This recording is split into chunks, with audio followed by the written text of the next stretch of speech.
Hello everyone, welcome to my channel. It's time to watching the early years of ELT methods. Kita akan menelusuri 22 metode yang digunakan pada periode awal kemunculan pembelajaran bahasa Inggris. The first is grammar translation methods atau metode menerjemahkan dengan menggunakan grammar. Metode ini berfokus pada membaca dan menerjemahkan teks dengan penekanan pada aturan tata bahasa dan hafalan kosakata. Sebagai contoh, guru memberikan kepada siswa sebuah teks dalam bahasa Inggris dan meminta mereka untuk menerjemahkannya ke dalam bahasa asli mereka atau bahasa Indonesia. Jadi, dalam metode ini fokus pada kegiatan membaca dan menerjemahkan suatu teks. Keterampilan berbicara dan mendengarkan tidak menjadi prioritas utama. Sebagai contoh, guru memberikan kepada siswa sebuah teks dalam bahasa Inggris, kemudian meminta siswa untuk menerjemahkannya ke dalam bahasa Indonesia. Setelah menerjemahkan tersebut, kemudian guru menjelaskan aturan tata bahasa secara gramatikal dan kaidah kebahasaan yang benar.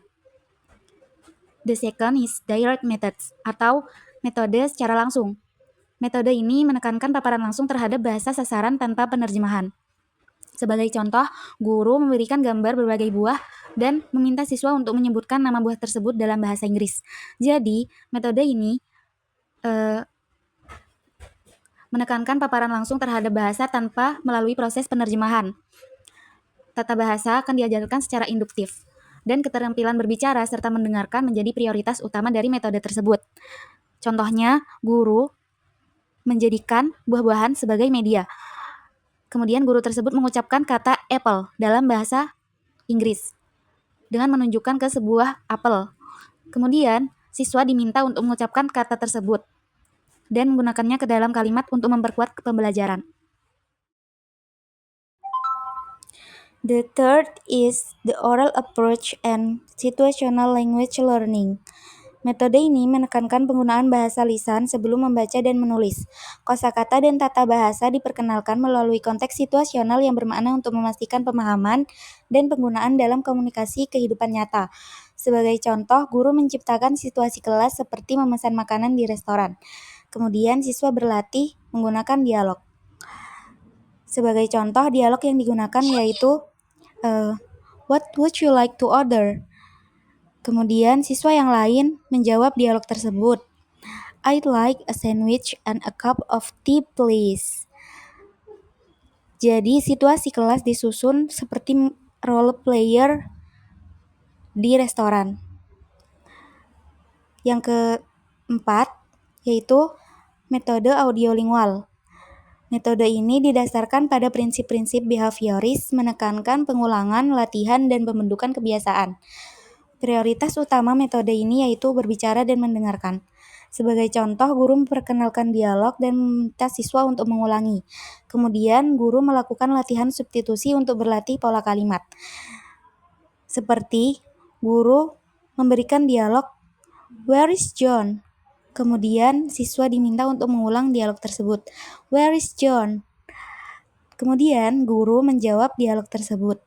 "He is in library." Kemudian siswa diminta untuk mengulang kalimat yang disebutkan oleh guru. Yang kelima yaitu metode merespon fisik atau physical response. Metode ini didasarkan pada koordinasi antara bahasa dan gerakan tubuh. Siswa merespon perintah dari guru melalui tindakan. Sebagai contoh, ketika guru mengatakan berdirilah sambil memperagakan tindakan, siswa kemudian mengikuti gerakan tersebut dengan berdiri. Di contoh lain yaitu guru menginstruksikan kepada siswa untuk sit down. Kemudian siswa tersebut menuruti perintah dengan duduk. Yang keenam yaitu metode gelombang diam atau the silent way methods. Metode ini menekankan pada kemandirian dan penemuan belajar. Guru berbicara secara minimal dan menggunakan gerakan. Sebagai contoh, guru meletakkan batang berwarna dalam berbagai susunan. Kemudian menggunakan gerakan untuk mendorong siswa mendeskripsikan adegan tersebut. Misalnya, batang berwarna merah berada di samping batang biru. Guru hanya mempraktekkan deskripsi melalui gerakan. Ketika jawaban siswa tersebut salah, guru hanya boleh mengisyaratkan gerakan salah sebagai tanda bahwa itu salah. Jadi siswa didorong untuk berpikir kritis dan menemukan jawaban dari teka-teki silent way tersebut. Kemudian yang selanjutnya ada Community Language Learning atau CLL Methods. Metode ini melakukan kelas sebagai komunitas yang mendukung di mana perasaan dan interaksi siswa diprioritaskan. Guru bertindak seolah-olah sebagai konselor. Sebagai contoh, siswa duduk dalam lingkaran dan mendiskusikan sebuah topik dalam bahasa ibu mereka atau bahasa Indonesia. Guru menerjemahkan pemikiran mereka ke dalam bahasa Inggris. Kemudian siswa diminta untuk menjelaskan kembali apa yang sudah mereka pelajari dari penjelasan bahasa Inggris yang guru sampaikan tersebut. Kemudian metode Sagestopedia. Metode ini menekankan lingkungan belajar yang santai dan bebas stres dengan menggabungkan musik, bercerita, dan penguatan positif untuk menciptakan pengalaman belajar yang menyenangkan. Sebagai contoh, guru memutarkan musik dengan latar lembut saat siswa mendengarkan atau memerankan sebuah cerita dramatis dalam bahasa Inggris.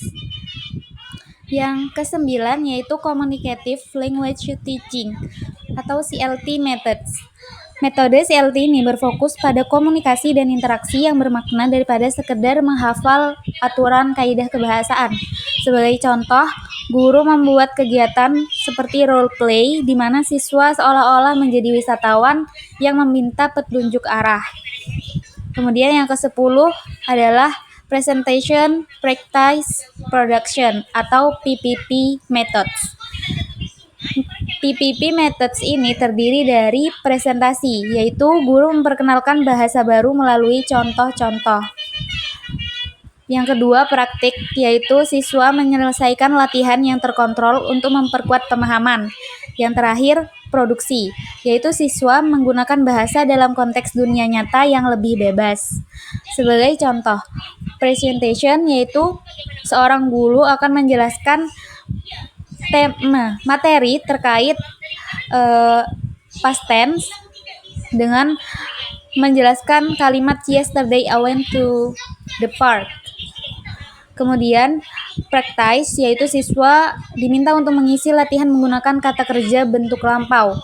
Yang terakhir production yaitu siswa membuat cerita dalam bentuk past tense. Yang ke-11 yaitu ESA Methods atau metode ESA. Metode ESA ini terdiri dari engage, yaitu guru menarik minat siswa dengan sebuah aktivitas. Kemudian study, siswa mempelajari aturan kebahasaan dari pelafalan atau kosakata. Yang terakhir activate, yaitu siswa menggunakan bahasa dalam tugas-tugas komunikatif. Sebagai contoh yaitu engage, yaitu guru menayangkan video pendek tentang pengalaman perjalanan. Kemudian study, siswa menganalisis dan mempraktikkan bentuk lampau yang digunakan dalam video tersebut. Yang terakhir activate, yaitu siswa mendiskusikan pengalaman perjalanan mereka di masa lalu dengan komunikasi kelompok. Yang ke-12 yaitu Task-Based Language Teaching atau TBLT Methods. Metode ini memprioritaskan komunikasi melalui tugas-tugas yang bermakna daripada pengajaran tata bahasa secara langsung. Sebagai contoh, guru memberikan tugas kepada siswa untuk merencanakan perjalanan akhir pekan mereka. Yang ke-13 yaitu The Lexical Approach Methods atau metode pendekatan leksikal. Metode ini merupakan pendekatan yang menekankan pembelajaran potongan bahasa atau kolokasi, frasa, dan ekspresi daripada kata-kata atau aturan tata bahasa yang terpisah. Sebagai contoh, dalam pembelajaran, alih-alih mengajarkan kata-kata tunggal seperti make dan decision secara terpisah, guru akan menyajikan frasa yaitu make a decision sebagai suatu kesatuan bahasa.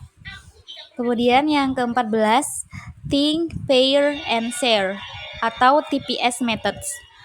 TPS Methods ini adalah strategi pembelajaran kooperatif di mana siswa pertama-tama berpikir sendiri tentang topik atau think. Kemudian pair, siswa diminta untuk berpasangan dengan teman dan berdiskusi mengenai topik tersebut. Dan yang terakhir, share, yaitu siswa diminta untuk membagikan hasil diskusi terhadap teman-teman yang lainnya. Sebagai contoh, setelah membaca cerita pendek, siswa berpikir sendiri. Kemudian, siswa diminta berdiskusi dengan temannya. Dan yang terakhir, siswa diminta untuk berbagi apa yang telah mereka diskusikan kepada teman sekelasnya. Metode yang ke-15 yaitu Jigsaw Methods. Metode Jigsaw ini yaitu teknik kolaboratif. Setiap siswa menjadi ahli pada suatu bidang atau suatu topik tertentu. Lalu, setiap siswa diminta untuk mengajarkannya kepada kelompok mereka. Sebagai contoh, dalam kelas bahasa Inggris, saat mempelajari elemen sastra yang berbeda, yang terdiri dari alur, latar, karakter, dan tema, siswa diberi tugas untuk menguasai salah satu elemen-elemen tersebut. Kemudian yang ke-16 yaitu Project Based Learning atau PGBL Methods. Metode PGBL ini melibatkan siswa bekerja pada masalah dunia nyata atau tugas selama periode waktu yang panjang. Kemudian akhirnya berakhir dengan presentasi atau produk. Sebagai contoh, siswa diminta untuk membuat kampanye kesadaran lingkungan menggunakan bahasa Inggris dan menghasilkan produk seperti poster, pidato, ataupun artikel.